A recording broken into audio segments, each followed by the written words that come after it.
How you doing? This is Ed Perkins again. I'm back again to with another podcast on business success. Last time you may remember we talked about how to set up goals and how to break them down into daily tasks to help you start becoming successful. One of the biggest roadblocks that everybody runs into is procrastination. And I want to teach you today an easy step to stop procrastinating. And one of the things to do is take advantage of Parkinson's law. So what is Parkinson's law? Let me go back here. So what is Parkinson's law? Typically, essentially, what it means is work will expand to fill the time available for its completion. So what I mean by this is basically if you have, like what I said on the slide, if you only have 30 minutes to complete a task, like make a phone call, it's going to take you 30 minutes. Like I have to call this person in the next 30 minutes. That's my deadline. It's going to take you 30 minutes. I have to call this person. I have to not get rid of him, but I have to call him before the end of the month. So you have 1 month to complete it. It's going to take a month. So, but it's just not, it sounds like a deadline, but it's just not about setting deadlines. The simple concept behind it is it makes the deadline shorter so it will get done. So what you need to do is set your schedule so repetitive tasks are always done at the same time each week and the same day. Like what I'm talking about. So on Mondays, I get messages. So I'm calling back clients from 9 to 10 a.m. each Monday. So what this does is it just forces you to be massively productive. The other benefits to Parkinson's law is the first thing is the energy difference. Because there's multitasking and then there's focusing on a task. There's the fallacy of people are able to multitask, but when you multitask, you're able to do a lot of good things okay. But if you focus on one task, you're able to do one thing extremely well. So, and there's energy in that. So when you're first focused on the task, it just keeps your energy up. So rather than jumping back and forth, the mental energy it takes to multitask, or going from task to task, you can focus your energy on just that one thing. And different tasks take different energy. For me, I'm an introvert. It takes more energy for me to do this than it would be for me to research something online.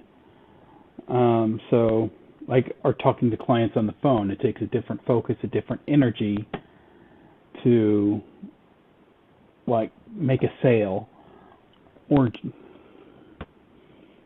rather than do research online, or when you're concentrating on writing or working on the computer or doing some planning out your week. So that energy builds. So when you take a day off, like Sunday is the day of rest, you kind of actually miss, as that energy builds, you kind of actually miss doing that task that you've been doing and what the habit is building up to create that energy for you to do each week, if that makes sense. So that leads into when I said goals, when I said habits, your goals do become your habits. So when you're setting up your quarterly goals, your weekly goals, and then breaking those down to your daily tasks, they become repetitive. So you do this thing at this certain time of day. Let's say you decide to get up at 6 a.m. and work out for an hour. That is your goal. And if you do that for a long enough time, every day, it will become a habit. So, if you remember the last time I talked about setting goals and breaking them down to tasks, every day should drive you closer, and every week these tasks become habits. So what I maybe suggest is having 5 tasks per day to complete. Don't overwhelm yourself. But you focus on that one task until you're completed. So don't go to number 2 until number 1 is completed. And if you don't complete all 5 that day, don't beat yourself up and say, oh my God, I didn't do it, I didn't complete all my stuff up, I got to just flog myself, and this is just horrible. Don't beat yourself up. Just pick up the next day where you left off and keep on going, because life isn't perfect. Sometimes you plan on doing something, and sometimes that's something that I'm going to go into a little bit later. It takes twice as long as you thought it would. Actually, more often than not, it takes twice as long as you thought it would.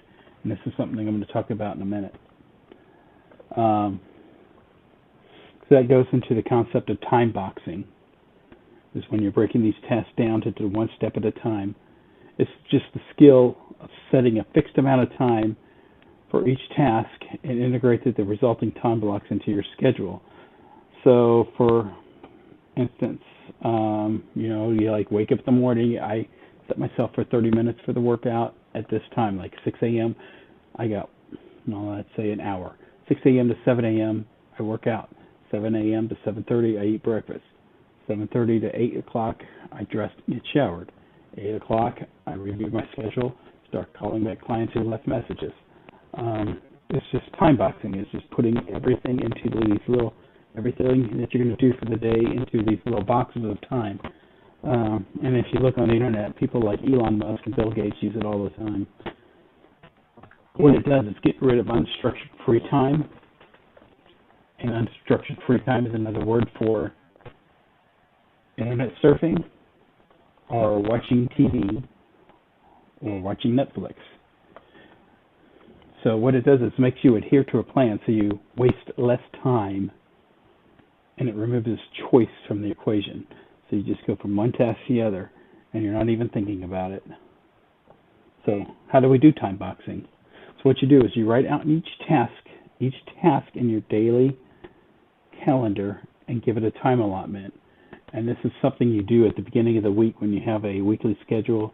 You break it down what you need to do the week into what you're going to do each day. And most of the days you're going to be doing the same thing. Like every Monday you're going to be calling back clients. Every Tuesday you're going to be writing. Every Wednesday you're going to be blogging on the internet for an hour. I mean, it's just things have become habitual that you do the same time every week. So, for example, for the gym, you write down, okay, gym takes me 1 hour. Shower and dress takes me 30 minutes. Eat, it takes me 10 minutes. Then it calls back messages from clients. Will take 1 hour. Then you complete and write a podcast, 30 minutes. So you just box your time into little time blocks, what you're going to complete during the day. So that way you can go from task to task without even thinking about it. It's like an external brain. You can write it out or use a planner or a calendar. There's a really awesome app out there called Trello. If you don't use it, I recommend using it. It's a great app. What I do personally, I have 7 columns. I have my quarterly goals, my weekly goals, and my daily goals, or my daily tasks, I should say. As I look at my daily task, I look at what's number 1 of the task. I do that, and I move that little block over into the in progress task, and I do it while it's in progress. And then once I'm done with that task, I move it to completed. Then I go to my next daily task, move it over to in progress, start working on that, not even thinking about it. I'm done. I move it to completed. I look at what's next on my daily tasks. I work on that, move it to the in progress. Then I work on it, move it to completed, over and over again until you're just done with the day. At the end of the week, I look at all my completed tasks are done, review them, make sure I met my goals, and to feel satisfied, then I just get rid of them. There's a couple of other columns on there. There's the on hold or waiting column in the tasks that are actually dependent on other people to get back to me, like VAs or assistants or some team member that I send a task out to that I'm waiting to get back to them. Or there's a future task that still need to be done in the quarter. It might be a high priority task right now, but it will need to be done before the quarter's over. So those are some of the things I look at as I begin the week to see what I need to do during the week and drag them over to my daily tasks. Um, and this is just it broken down again: quarterly goals, weekly goals, daily tasks, the in progress tasks, completed column, the waiting and hold column, and the future tasks. And there's another thing. My second tool is obviously a calendar, because not only those tasks, you get a black time to schedule yourself time for appointments, for other things, to make scheduled calls. When you schedule a call for some time, you got to have those in the calendar, so it gives you a reminder. Like I use Google Calendar, so it'll send me a reminder. Oh, you got a upcoming phone call in 15 minutes. Now this is what I'm going to talk about now. It's the planning fallacy. It's a tendency to be over-optimistic in making time estimations. So, you think, oh, well, I can do this. This is somebody I know. I can knock out this call in 15 minutes. And then you call them, and then they want to give you their freaking life story, or they had a problem that day, or worse yet, you call them, and when they said they were going to call them, and it goes to voicemail. Oh, my pet peeve. But this is something I'm completely guilty of. There's two ways to overcome this. First of all, a good way is just track your time so you can plan for the future. How much time did this task take me now, so I know how to plan for it for the future? There's a good app on the that you can look up called Toggle that'll help you with this. Another thing you can do is just double your time. This is going to take me 30 minutes? No, it's not going to take you 30 minutes. It's going to take you an hour. So just plan on that. The last and most important tip I want to give to you guys today is just do not overschedule today. Don't overschedule your day. Because the more you try to do, the less you will accomplish. Just focus on your task until completed and go to the next task.